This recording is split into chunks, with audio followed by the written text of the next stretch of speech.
Hello viewers, welcome to Telugu ప్రభా TV. 'War 2' మన junior NTR బాలీవుడ్‌లో అడుగుపెట్టి చేసిన మొట్టమొదటి సినిమా. 'హృతిక్ రోషన్' ఇందులో మరో హీరో. సో, వీళ్ళిద్దరు కలిసి నటించిన సినిమా సంబంధించి ఆ రిలీజ్ టైమ్‌లో చాలా కాంట్రోవర్షియల్ న్యూస్ వచ్చింది. అండ్ ఎన్టీఆర్ క్యారెక్టర్ గురించి మాట్లాడారు. 'హృతిక్ రోషన్' క్యారెక్టర్ గురించి మాట్లాడారు. ట్రోల్స్ చేశారు. సినిమా అనుకున్న రేంజ్ రాలేదని చెప్పి చాలా న్యూస్ వచ్చింది. అయితే 2 నెలల తర్వాత దాదాపు ఈ సినిమా గురించి ఒక ఈవెంట్‌లో 'హృతిక్ రోషన్' మాట్లాడారు. ఈ సినిమా గురించి ఏం మాట్లాడారు? ఆయన ఎలా రియాక్ట్ అయ్యారు? అనేది మన సీనియర్ జర్నలిస్ట్ యజ్ఞమూర్తి గారి మాటలో తెలుసుకుందాం. Hello sir. Hello Govind. So, 'war 2' వచ్చి దాదాపు అందరూ మర్చిపోయిన విషయమే చెప్పాలంటే. ఆగస్టు 14థ్ రిలీజ్ అది. 14థ్ రిలీజ్ అయింది. సో, దాదాపు 3 నెలలు. 3 నెలలు అయిపోయింది. సో, ఇప్పుడు ఈ సినిమా గురించి హీరో 'హృతిక్ రోషన్' మాట్లాడడం అనేది ఒక హాట్ టాపిక్ చెప్పాలంటే. ముఖ్యంగా బాలీవుడ్ మీడియాలో. ఎందుకని ఇప్పుడు ఈ సినిమా గురించి మాట్లాడాలి? మా సందర్భం ఎందుకొచ్చింది? సాధారణంగా తెలుగు స్టార్స్ గానీ, ఎవరైనా గానీ, ఏ భాషకు సంబంధించినటువంటి స్టార్ హీరో కానీ హ్మ్. ఆహ్, సినిమా కమర్షియల్ సక్సెస్, ఫెయిల్యూర్ గురించి ఎక్కువగా ఒకవేళ ఫెయిల్ అయిందనుకోండి. సక్సెస్ గురించయితే గొప్పగా మాట్లాడుకుంటారు. హ్మ్. కమర్షియల్‌గా ఫెయిల్ అయితే దాన్ని అడ్మిట్ చేయడానికి ముందుకు రారు. హ్మ్. నేను ఆ సక్సెస్, ఫెయిల్యూర్ అని పెద్దగా పట్టించుకోను. నేను సినిమాలు చేసుకుంటూ పోతాను. ఆ క్యారెక్టర్ చూస్తాను, సబ్జెక్ట్ చూస్తాను. అవి ఒక్కోసారి ఆడితే, ఒక్కోసారి ఆడవు. సో, అయినంత మాత్రాన మనం ఫ్లాప్ అయిందని చెప్పి కుంగిపోము. హిట్ అయిందని చెప్పి పొంగిపోము. పొంగిపోము ఇట్లాంటి అనేది మాటలు మాట్లాడుతూ అవును. ఉంటారు. మనందరికీ తెలుసు 'సూపర్ స్టార్ కృష్ణ' గారు. ఆయన ఒక్కరు హ్మ్. మొత్తం ఆయన తన సమకాలీన కథానాయకుల్లో కానివ్వండి, మిగతా వాళ్ళు కానివ్వండి, కొండ బద్దలు కొట్టినట్టు ఈవెన్ మొదటి రోజే చెప్పేస్తారు. హ్మ్. మొదటి రోజు టాక్ ఆయనకి తెలిసిపోతుంది. అన్ని అన్ని ప్రాంతాల నుంచి ఎలా ఉంది, ఏంటి అనేటువంటి సమాచారాన్ని తెప్పించుకుంటారు. చెప్పేస్తారు. ఎవరన్నా పోయి ఆయన అభిమానులు కానివ్వండి, ఎవరు మీడియా వాళ్ళు కానివ్వండి, వెళ్లి సార్ మీ సినిమా సూపర్ అంటే, ఎవరా చెప్పారు సూపరు? హ్మ్. ఏ సినిమా అసలు పోయి దొబ్బేసిందంట. అని చెప్పేసి డైరెక్ట్‌గా హ్మ్. చెప్పేటువంటి గట్స్ ఉన్నటువంటి ఏకైక హీరోగా హ్మ్. స్టిల్ ఇప్పటికి కూడా అసలు అన్‌మ్యాచ్డ్ అనమాట ఆ విషయంలో. హ్మ్. నిజాన్ని నిర్భయంగా ఒప్పుకునేటువంటి స్టార్‌గా ఆయన 'కృష్ణ' గారికి అంత పేరు. హ్మ్. ఆయన కొడుకు 'మహేష్ బాబుకి' కూడా అది రాలేదు హ్మ్. చెప్పాలంటే. ఆయన ఆయన ఓపెన్‌గా అలా అడ్మిట్ చేయలేడాయన హ్మ్. విషయాన్ని. సో, అది ఆయనకు మాత్రమే సొంతం. ఇప్పుడు 3 సినిమా రిలీజ్ అయినటువంటి 3 నెలల తర్వాత తను ఒక దుబాయ్‌లో ఒక ఈవెంట్‌లో పార్టిసిపేట్ చేశాడు. హ్మ్. 'హృతిక్ రోషన్.' అక్కడ అక్కడ హోస్ట్ యాంకరు ఆయన ప్రెజెన్స్‌ని గొప్పగా పొగుడుతూ, హ్మ్. సో, చాలా అదృష్టం మనం ఈరోజు ఇలాంటి సూపర్ స్టార్ ఈ వేదిక మీద ఉండటం అని మాట్లాడిన తర్వాత, సో, 'హృతిక్ రోషన్' మాట్లాడాల్సొచ్చినప్పుడు, సో, నా సినిమా బాక్స్ ఆఫీస్ దగ్గర డిజాస్టర్ అయినా గూడా ఇంత అభిమానం చూపిస్తున్నందుకు థాంక్స్ అని జెప్పేసి హ్మ్. చెప్పాడు. సో, అంటే అది 'వార్ 2' గురించి ఆయన డైరెక్ట్‌గా హ్మ్. చెప్పేసినట్టు ఆయన. హ్మ్. అడ్మిట్ చేశాడు. ఆ సినిమా డ బాంబ్డ్ ఎట్ బాక్స్ ఆఫీస్ అంటే డిజాస్టర్ అనమాట. డిజాస్టర్. అవును. సో, మన భాషలో చెప్పాలంటే ట్రేడ్ లాంగ్వేజ్‌లో చెప్పాలంటే అది. సో, 'వార్ 2' సినిమా గురించి మనందరికీ తెలుసు. హ్మ్. మొట్టమొదటిసారిగా జూనియర్ ఎన్టీఆర్ బాలీవుడ్‌లోకి అడుగుపెడుచు చేసినటువంటి సినిమా అది 'వార్ హ్మ్. 2'. అయాన్ ముఖర్జీ 'బ్రహ్మాస్త్ర' లాంటి సినిమాని రూపొందించినటువంటి డైరెక్టర్. అలాగే యష్రాజ్ ఫిలిమ్స్ వాళ్ళు, హ్మ్. వాళ్ళు 'స్పై యూనివర్స్' సినిమాలకి పేరు పొందినటువంటి వాళ్ళు. హ్మ్. సో, ఏదో ఒక సినిమా ఆగకుండా 'ఏక్ థా టైగర్' నుంచి వాళ్ళ 'స్పై యూనివర్స్' అనేది మొదలైంది. హ్మ్. 'టైగర్ జిందా హై', 'టైగర్ 3', హ్మ్. 'వార్', 'పఠాన్'. సో, ఈ 5 సినిమాలు 'వార్ 2' కంటే ముందు వచ్చినటువంటి 'స్పై యూనివర్స్' అంటే గూఢచారి సినిమాలివి. హ్మ్. ఈ 5 కూడా. సో, 'వార్' అనేది 6 ఏళ్ల క్రితం వచ్చింది. 2019లో వచ్చింది. సిద్ధార్థ్ ఆనంద్ డైరెక్టర్. హ్మ్. తను చాలా ఇంటెలిజెంట్ డైరెక్టర్. స్క్రీన్ ప్లే విషయంలో సిద్ధార్థ్ ఆనంద్ చాలా నచ్చుతాడు చాలా మందికి. హ్మ్. ఆయన స్క్రీన్ ప్లే చాలా టైట్‌గా ఉంటుందనేది. గ్రిప్పింగ్ స్క్రీన్ ప్లే ఉంటుంది. ఈ సినిమాకొచ్చేటప్పటికి 'వార్ 2' వచ్చేటప్పటికి డైరెక్టర్ మారాడు. హ్మ్. 'అయాన్ ముఖర్జీ.' అతని పేరు సిద్ధార్థ్ ప్లేస్‌లో అయాన్ వచ్చాడు. హ్మ్. సో, దానికి 'వార్'కొచ్చేటప్పటికి ఆదిత్య చోప్రా స్క్రిప్ట్ అది. హ్మ్.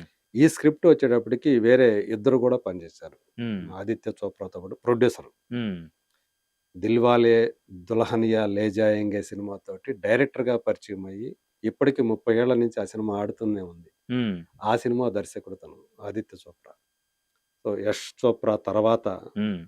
'యష్ రాజ్ ఫిల్మ్స్' బ్యానర్ బాధ్యతలని తనే చూసుకుంటున్నాడు. దర్శకత్వాన్ని పక్కన పెట్టేశాడు. హ్మ్. నిర్మాతగా తనే చూసుకుంటున్నాడు. సో, అతను చాలా కాన్ఫిడెన్స్ తోటి అయాన్‌కే అప్పజెప్పాడు. సినిమా చూసినప్పుడే అనిపించింది. రైటింగ్ అనేది ఈ సినిమాకి చాలా పెద్ద వీకు. డ్రాబ్యాకు. ఓకే. ఆ! చాలా చోట్ల కూడా డైలాగ్స్ కానివ్వండి, హ్మ్. అంటే చూడంగానే ఆ డైలాగ్స్ వింటున్నప్పుడు ఆడియన్స్‌లో చాలా బాగా చెప్తున్నారు. చాలా బాగా సందర్భానుసారం వస్తున్నాయి. ఈ డైలాగ్స్ అనిపించాలి. హ్మ్. అలా లేదది. అది న్యాచురల్‌గా రావట్లేదు. ఏదో హ్మ్. ఫోర్స్‌ఫుల్‌గా వస్తున్నాయి డైలాగ్స్ అని చాలా సందర్భాల్లో అంటే స్టార్స్‌ని బ్యాలెన్స్ అనిపించింది. చేయడానికి అన్నట్టుగా చేసిన స్క్రిప్ట్ ఏమో అన్నట్టు. అంతే. అంటే ఒకటి. అంతకుముందు 'వార్' వచ్చేటప్పటికి 'టైగర్ ష్రాఫ్' చేశాడు హ్మ్. 'హృతిక్‌తో' పాటు. 'హృతిక్' చేసినటువంటి క్యారెక్టర్ 'కబీర్'. సో, ఆయన రా ఏజెంట్ ఆయన. హ్మ్. సో, ఒక రా ఏజెంట్‌గా మనకు 'వార్ 2లో కనిపించాడు. హ్మ్. అసలు భారతదేశ సెక్యూరిటీకే అతను ప్రమాదకరంగా ఒక డేంజర్ పర్సన్‌గా మారాడు. అలాంటి వాడిని న్యూట్రలైజ్ చేయాలి అని జెప్పేసి 'విక్రమ్ చలపతి' అనేటువంటి ఒక హ్మ్. స్పెషల్ ఫోర్స్ ఆఫీసర్‌ని ఎంచుకున్నారు. హ్మ్. ఆ క్యారెక్టర్‌లో జూనియర్ ఎన్టీఆర్ నటించాడు. హ్మ్. సో, ఆయన లుక్స్ కూడా ఎందుకనో మన ఆడియన్స్‌కి నచ్చలేదు. హ్మ్. 'హృతిక్' లుక్స్‌తో పోలిస్తే జూనియర్ ఎన్టీఆర్ లుక్స్ అంత ఇదిగా లేవు ఇంప్రెసివ్‌గా అనేటువంటి లేదని జెప్పేసి వచ్చింది ఒకటి న్యూస్ ఒక బాగా. ఒక ఫీడ్‌బ్యాక్ వచ్చేసింది. హ్మ్. ఈవెన్ ఆ ఫైట్స్ ఏదైతే ఇద్దరి మధ్య ఉన్న ఫైట్స్ ఏవైతే ఉన్నాయో, మిగతా యాక్షన్ ఎపిసోడ్స్ ఏవైతే ఉన్నాయో, హ్మ్. వాటిల్లో ఎక్కువగా వీఎఫ్ఎక్స్ వర్క్ ఉంది. హ్మ్. ఎందుకంటే ప్లేన్‌ల మీద అవును. ఏరోప్లేన్‌ల మీద ఫైట్‌లున్నాయి. ఈ ఈ చాలా స్పష్టంగా తెలిసిపోతూ ఉన్నాయి. హ్మ్. ఆహ్, సో, వీఎఫ్ఎక్స్ గూడా బాగా వీక్ అని జెప్పేసి అవును. రాసారు అవి గూడాను. అవి అవి కూడా వీఎఫ్ఎక్స్ వర్క్ ఎలా ఉండాలి? హ్మ్. అది కూడా సహజమే అనిపించేటట్లుగా కనిపించాలది. హ్మ్. అసలైనటువంటి ఇదే, ఇది వీఎఫ్ఎక్స్‌తో చేసింది కాదు అనిపించగలిగితేనే హ్మ్. అది సక్సెస్ అయినట్టు ఆ వర్కు. అలాగే అదర్‌వైజ్ వీఎఫ్ఎక్స్ ఎందుకు? హ్మ్. ఏదో కార్టూన్‌లానే ఉంటుంది గదండీ ఇక. అవును. అది గనక ఒక స్టాండర్డ్ గనక లేకపోతే క్వాలిటీ లేకపోతే యానిమేషన్ టైప్ అయిపోతుందది. హ్మ్. అలా అనిపించింది అని చెప్పి ఆ రకమైన ఫీడ్‌బ్యాక్ వచ్చింది. సో, అందువల్లే ఇప్పుడు ఈ 3 నెలల తర్వాత తను అడ్మిట్ చేశాడు. అంతకుముందు ఒక నెల క్రితమో, 1.5 నెలల క్రితమో హ్మ్. తన సోషల్ మీడియా హ్యాండిల్‌లో ఒక నోట్ పెట్టాడు. హ్మ్. అందులో అయాన్ ముఖర్జీ సెట్‌లో ఉన్నంత సేపు చాలా ఎనర్జీ ఉండేది. నేను దాన్ని చాలా ఎంజాయ్ చేశాను ఆ హ్మ్. క్యారెక్టర్‌ని అని ఇలా రాసుకొచ్చారు గానీ, ఆ సినిమా కమర్షియల్ హ్మ్. ఫెయిల్యూర్, సక్సెస్ గురించి ఆహ్, కలెక్షన్స్ గురించి ఆయన ఏమి ప్రస్తావించలేదది. ఓకే. ఒక మంచి అనుభవం నాకు అంతకుముందు. అన్నట్టుగానే అందులో చెప్పారు. హ్మ్. ఆహ్, కానీ ఆ నోట్‌లో జూనియర్ ఎన్టీఆర్‌కి సంబంధించి హ్మ్. ఎలాంటి ఒక్క వర్డ్ గూడా ఆయన రాయలా హ్మ్. ఆ నోట్‌లో అసలు. ఇప్పుడు ఆ cinema bombed at the box office అని జెప్పేసి స్పష్టంగా చెప్పడం అనేది ఇప్పుడు హ్మ్. అది వైరల్ అవుతా ఉంది. ఆయన మాటలిప్పుడు హ్మ్. మీడియా వాళ్ళకి మంచి స్టఫ్ అయ్యాయి. హ్మ్. అలాగే ఆయన చెప్పినటువంటి మాటలక్కడ ఏదైతే ఆ వీడియో ఉందో అది గూడా బయటకొచ్చింది. అది ఇప్పుడు సోషల్ మీడియాలో వైరల్ అవుతా ఉంది. హ్మ్. సో, మొత్తానికి యాక్చువల్‌గా అది 10,00,00,000 ఈజీగా వచ్చేస్తుంది. వస్తుందనుకుని బాగా కలెక్షన్స్ అనుకున్న వస్తాయని చెప్పేసి సందర్భం అది. ట్రేడ్ వర్గాల వాళ్ళు అంచనా అలాగే వేశారు. అనలిస్టులు అంచనా వేశారు. కానీ అది 350,00,00,000 లోపలనే హ్మ్. అది ఆగిపోయింది గ్రాస్. సో, అట్లా ఒక డిజాస్టర్ అయింది. దాని మీద పెట్టుబడులు పెట్టిన వాళ్ళందరూ లాస్ అయ్యారు. తెలుగు వెర్షన్‌కి మనకు తెలుసు. హ్మ్. 'సూర్యదేవర నాగవంశి' చాలా పెట్టాడు. అతను పెట్టి ఒక రూ. 100 పెడితే ఆయనకొచ్చింది రూ. 30. హ్మ్. సో, అంటే హ్యూజ్ లాస్ ఆయనకి ఆ! చెప్పాలంటే ఈ చాలా సినిమాతో. భారీ లాస్ అని చెప్పాలి. అంటే 2 వంతులు అందరూ కూడా అట్లాగే. హ్మ్. 2 వంతులు లాస్ అయిపోయారు. కొనుక్కున్న వాళ్ళందరూ కూడా. హ్మ్. సో, మొత్తానికి ఆ చిత్ర కథానాయకుడు హ్మ్. దాన్ని అంగీకరించడం అనేది కూడా ఇప్పుడు హాట్ టాపిక్ కింద మారింది. సాధారణంగా హీరోలు అలాంటివి చెప్పరు కదా! ఒప్పుకోరు కదండీ. హ్మ్. సో, దట్స్ మీరు ఇట్. చెప్పిన అనాలిసిస్ ప్రకారం అప్పట్లో కృష్ణ గారు ఇప్పుడు మళ్ళీ 'హృతిక్ రోషన్' అంత గట్స్‌తో సినిమా ఫ్లాప్ అని చెప్పి అంగీకరించాడు. సో, అదండి 'వార్ 2' సినిమా ఫ్లాప్ అని ఫైనల్‌గా 'హృతిక్ రోషన్' ఒప్పుకున్నారు. సో, నెక్స్ట్ అప్‌డేట్‌తో మళ్ళీ కలుద్దాం. Thank you so much.